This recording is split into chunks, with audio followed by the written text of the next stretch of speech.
Crowds gathered in Vienna's famed San Marco Square had to take off their traditional masks at this year's carnival. The measure was enforced because of security concerns. Carnival goers had to remove masks so they could be identified by police before going into the town's main square. Well, there were 5 police checkpoints set up to control the flow of people into the square and also conduct security searches. Some of the visitors, however, were still not convinced that enough was being done. I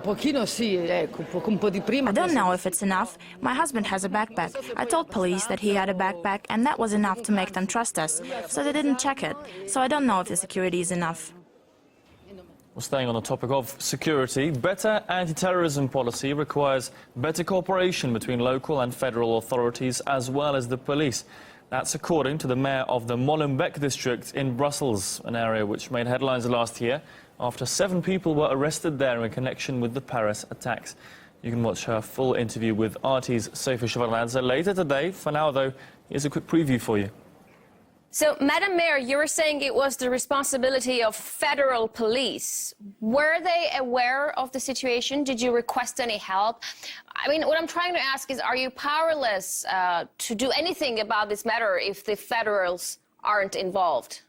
In my opinion, fighting terrorism efficiently relies on 2 types of cooperation.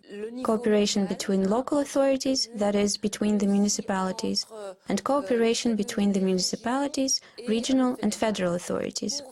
In our opinion, there is a direct link between the criminal activities of some individuals, such as arms and drug trafficking, forging documents, and the likelihood that radical thinking will turn into terrorism. The police needs to be more actively involved in tracking this.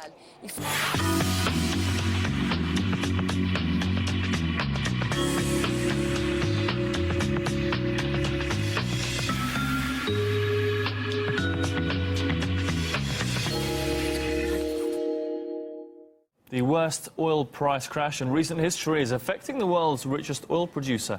The IMF says Saudi Arabia is facing years of tough austerity. The organization has warned the country to restructure its economy away from oil revenues. It's widely believed the kingdom stopped supporting oil prices a year ago just to push other competitors out of the market. Well, they may now be dealing with a crisis of their own making.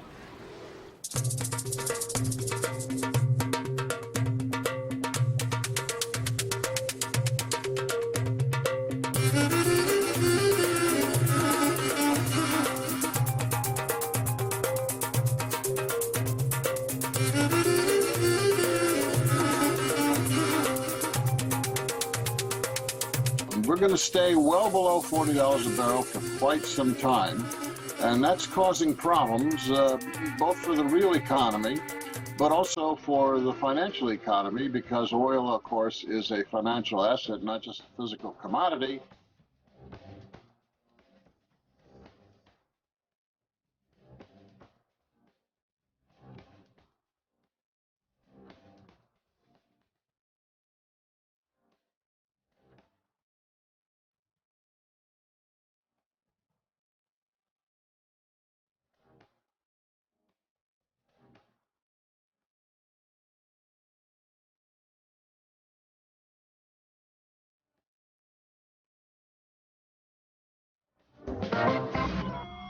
Staying with Saudi Arabia, dozens of men have been arrested there over suspected links with terrorism.